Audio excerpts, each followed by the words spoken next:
bring back some of these fighters to life that we wouldn't be able to see in a normal presentation. From our hand side, Yakolev Yak-9. He races everything we know. There's not a shot Yak-9 right there. He's modified the platforms like another airplane. He's got the top down. He looks for all the speed he can with his airplane.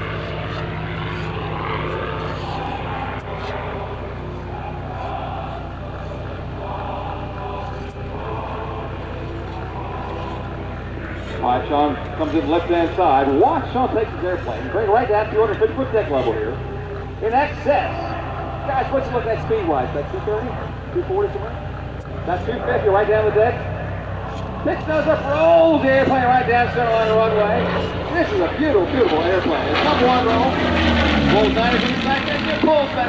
Look, throws yourself down inside the cockpit. That's about a 4 to 5 G pull right there. That instantly pulls back on the stick, even in a horizontal flight like that.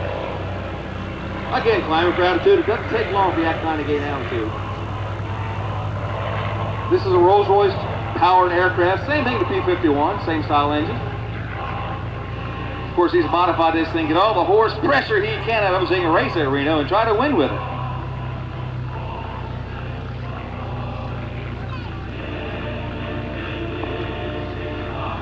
During World War II, Germany lost over 94,000 airplanes. 62,000 of the fighters were lost to the airplanes just to see fly here today, this Yak-9 airplane. From the right-hand side, comes Sean Carroll, the Yak-9.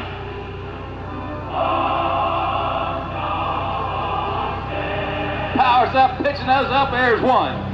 2 to the inverted, 3 back to knife edge, and 4 back to that with 4-point concentration roll. Marcus is going there. Now all the other offense there says you put the airplane, picks up on knife edge, and the wind is putting the down, it's not producing lift. How can the airplane fly? Well, folks, with enough horsepower and enough rudder, you can make it fly. Sean stands the airplane on knife edge, kicks the top rudder, holds there right on center line runway, and holds that knife edge flight. The outside side of the fuselage becomes the lift generating purpose of the aircraft. Again, from left-hand side, Sean Carroll takes his beautiful Yak-9. Trades the altitude back for airspeed, looking again 240 plus mile an hour. Little vapor off the wingtips, so he pulls hard right there. Rolls the bird, hanging upside down the seatbelt. And back to the upright. A 2-point hesitation roll, inverted flight, hanging upside down. Nothing but his hooker harness hold him inside the airplane. Now, we all have that single shoulder strap across in the cars going down the road. Now, Sean Carroll has a beautiful 5-point harness in the airplane. He's got a shoulder harness over each shoulder, a lap belt, and one that comes up between his legs there for the crotch belt. The 5-point harness holds him down inside the airplane, so when he goes inverted like that, he doesn't fall out. Now, that's that negative G. We talked about it earlier today. We stand here today, we are 1 positive G. Sean is up there doing excess of 5 to 6 positive G, 6 times his body weight. When he rolled that airplane inverted, he's hanging upside down. That's a 0 G. If you were to push outside, that'd be that negative G. From the right-hand side, and that's a flight. Beautiful Yak-9 hanging on the side of the airplane, holding that top rope. Now this is a liquid cooled aircraft engine.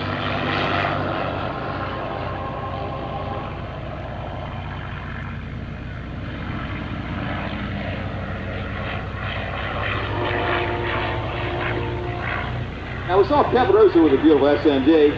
Do the Cuban 8, the sideways 8. Now, Sean's going to try and do a horizontal 8. Pitch nose up, oh, and that feels like pulling back a stick. That in a 3 to 3.5 positive G pull right there, flies away from the tail. Comes back at a 45 towards the flight through center line. Right at the center, that is going to roll back right, upright. Now he's going to roll to the right. Another arm pull right there, put his gun down inside his cockpit. That's a positive G pull.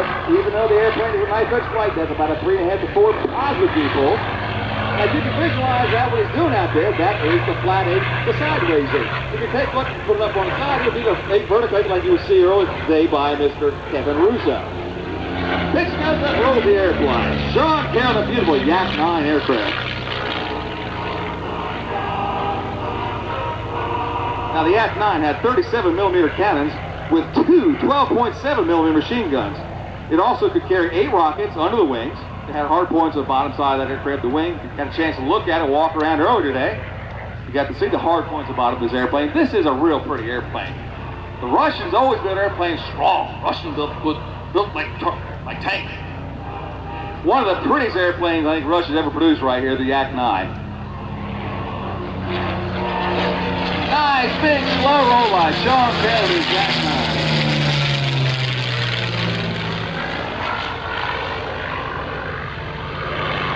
Just like slamming himself down inside the cockpit. Just as good. You see vapor come off the wingtips. He is really pulling hard on that stick.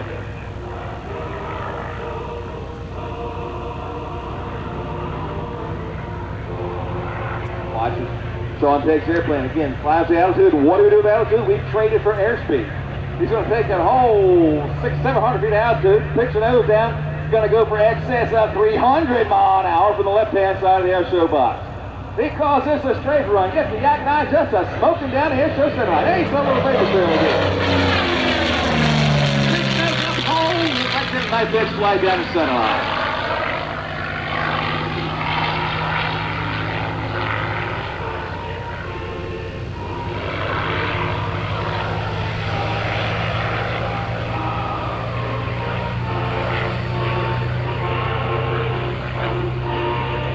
Folks, get your cameras out.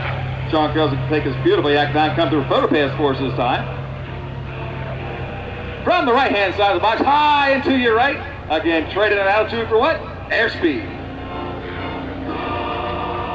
Right down air show center like the big banana pass you want to call it. Get your camera to get a single shot of Sean Carroll and his Yak-9 airplane. Boy, Bill, we had some beautiful sounds right here this weekend. Round engines, inline V12 engines. Oh, we got it all here. Cars out of the toes. As I said, you don't start a radial engine, you wake it up. And we've got a whole bunch more round engines coming out to fly for us this afternoon.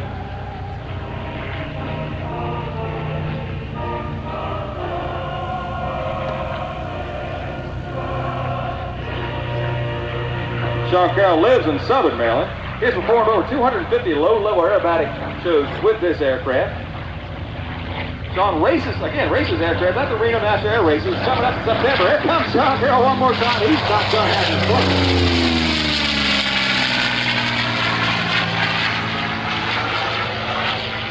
Sean is also qualified to fly the P-51, a MiG-15, a MiG-17, as well as the Yak-3 aircraft.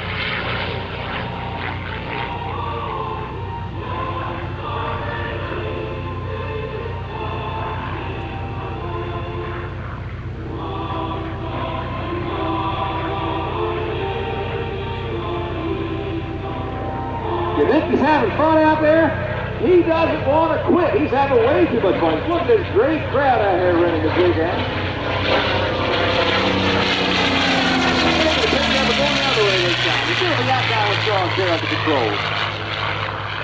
Now, believe me, folks, he's having himself. You start pulling high G's like you watched Sean do out there this afternoon. What happens when you start pulling a high G? You get to load your body up. The blood in your head starts going down the bottom part of your body because that's where the G-force is pushing it. You start to lose your vision. You get what they call tunnel vision. You look straight ahead, you start losing your peripheral vision. If you pull hard enough, you're going to start seeing little spots in front of your eyes. If you keep pulling hard, you're going to black out. On the bright side, you want to call it a bright side, when you do black out, your body goes relax. Once you relax the force on the stick, the G-forces go away, and you regain consciousness, hopefully in time before you hit the ground. But trust me, all these pilots flying airbags this afternoon are masters at it. They've worked hard. They've practiced endless hours to be able to come out here and fly like this on the weekends for us to demonstrate their beautiful airplanes. We have got some of the prettiest World War II aircraft you're ever going to find anywhere in the world right here at the Reading Air Show this afternoon. And if you wander around back there, folks, walk, look at the airplanes, look, but don't touch. If you want to know something about the airplane, ask the pilot, the owner. I guarantee you he'll tell you more, or she'll tell you more than you want to know. But if you want to know something about the airplane, just talk to them. Ask a question. Don't go up and start tapping, beating on the airplane. Like Bill said, a lot of them are fabric covered. You push the wrong place, you're going to poke on the fabric, and you will get a talking to them by the owner of the pilot of the aircraft. Sean brings the Yak-9 in, plants the main gear, plants the wheel landing, pushing forward on the stick, trying to keep the tail just as long as he can. Now, he is looking over the nose right now. Once you see that tail come down, he's going to start looking at the side, watching the edge of the runway instead of the center line, because he won't be able to see the center line of the runway.